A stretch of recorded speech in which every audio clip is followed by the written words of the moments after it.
everyone, it's Nina. Thanks for joining me today for a new video. I thought I would break out my Copic markers and do a little bit of coloring.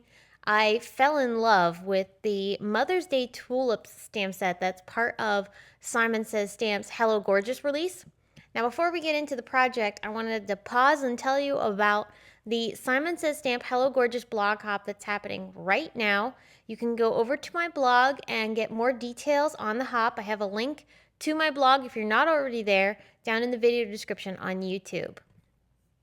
Okay, so the Mother's Day Flowers stamp set is a large stamp, so I thought I would make a 5x7 card. I'm going to ink up the flowers inside of my Misty with some Simon Says Stamp Intense Black ink. I'm using this ink because it is a Copic safe ink, and I really like how deep and intense the black is.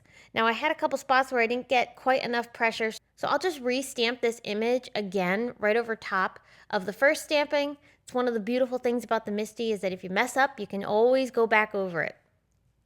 Now I'm going to bring out my Copic markers. So I have all the colors that I used for this project listed over at my blog. There's a complete list of every Copic that I used and the color combinations.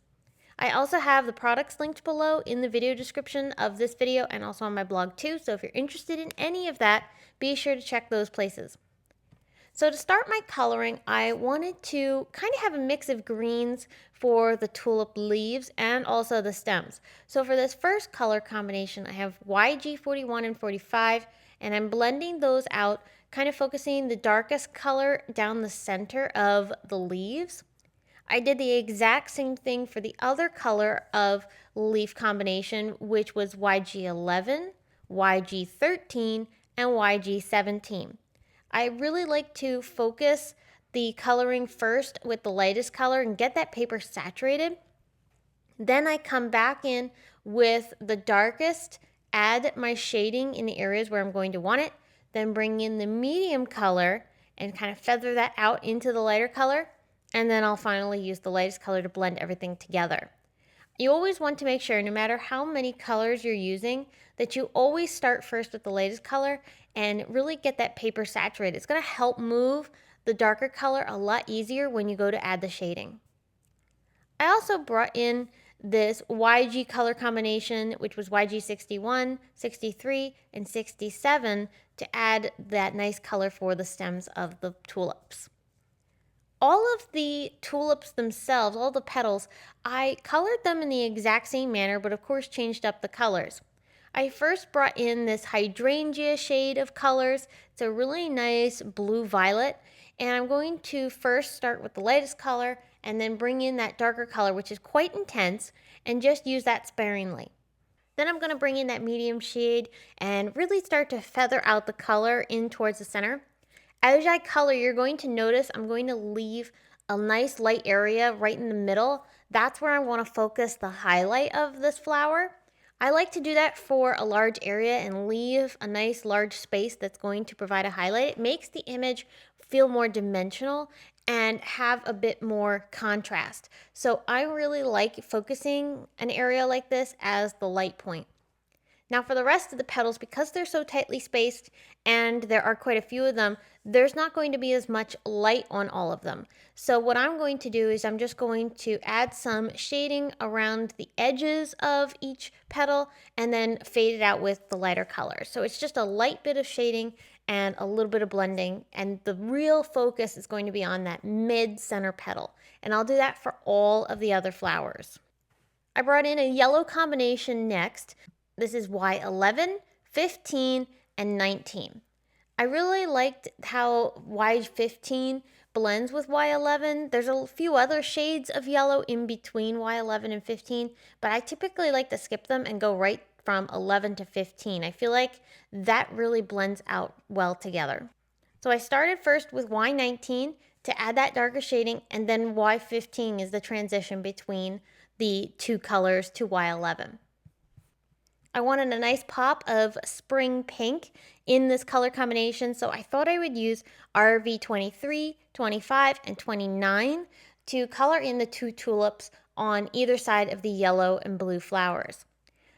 Y29 is a really intense color, but Y25 really helps smooth it out into the lightest color, which I'm trying to focus most heavily along the tips of this particular petal because it is a different shape than the other ones we were coloring. So once I have my image completely colored, there are coordinating dies for this set, which I did use. I'm going to tape these down with a bit of pixie tape while I run this through my die cut machine. This will ensure that the die won't shift and cut anything the wrong way when I run it through.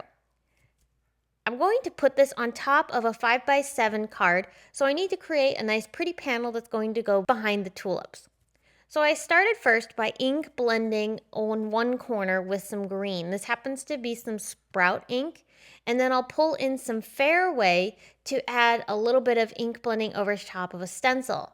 This stencil is a Simon Says Stamp floating leaves stencil. It's actually an older stencil, but one of my absolute favorites. And I really like using this for floral projects. So I used that to add some shading down on the bottom right corner of this panel. Then on the top, I'm going to bring in the new FANFARE stencil. It's absolutely stunning. Very deco in its appearance, very retro, and I love the beautiful designs on this. I thought it would look absolutely stunning with some Brutus Monroe glitter paste. This is the Fallen Snow glitter paste. There's also an Alabaster that's pretty much the same thing. So pretty. I went through the stencil with that paste, let it dry, and now I'm bringing in my flowers and I'm going to go ahead and pop them up on top of this panel with some foam tape. Now I am going to trim this panel down. This one is a 5x7 panel right now. You can see how well this flower fills this. But I'm going to trim this panel down a bit because I do want to have this matted by an actual 5x7 card. So this is a panel that's going to be slightly smaller than 5x7. I'm cutting about 1/2 of an inch off on two sides of this panel, and that'll have a nice about 1/4 of an inch mat across the entire card then. So now that I have my panel ready, I decided to add a little bit more yellow ink to this. I loved the yellow in the flowers, but I felt like I needed a little bit more. So that's one of the things that I often end up doing as I'm creating is I change my mind as I go along. But because I had done the stenciling already, that's okay. I have that paste completely dried, so I just added the ink over top. That happened to be some lemonade ink from Simon Says Stamp, and I just buffed off any extra that might have been sitting on top of the paste. So easy fix, and I'm much happier with how the background looks now. So I decided to intensify the glitter aspect of this card by bringing in some glossy accents.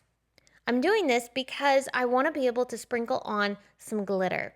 Now I've told this in many times across other videos how I like to sprinkle the glitter onto my project rather than just dumping the glitter onto it.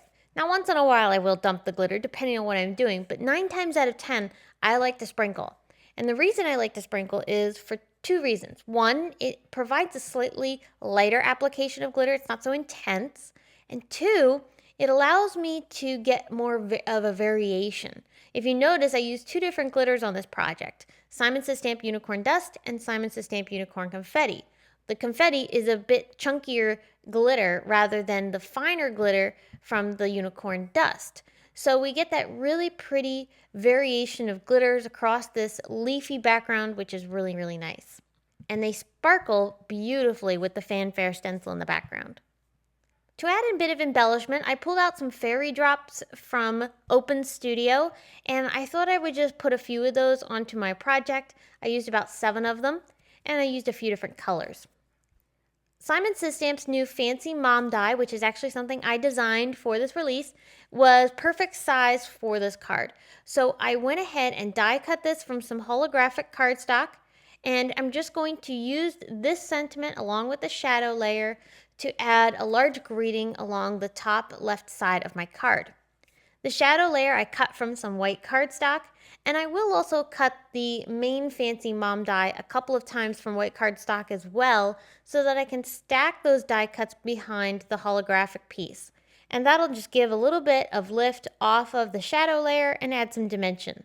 So once I stacked the white pieces behind the holographic layer using Simon Says Stamp Craft Tacky Glue, I used the Craft Tacky Glue once more to add a few dots of adhesive behind the entire stack and glue it right down on top of my shadow layer.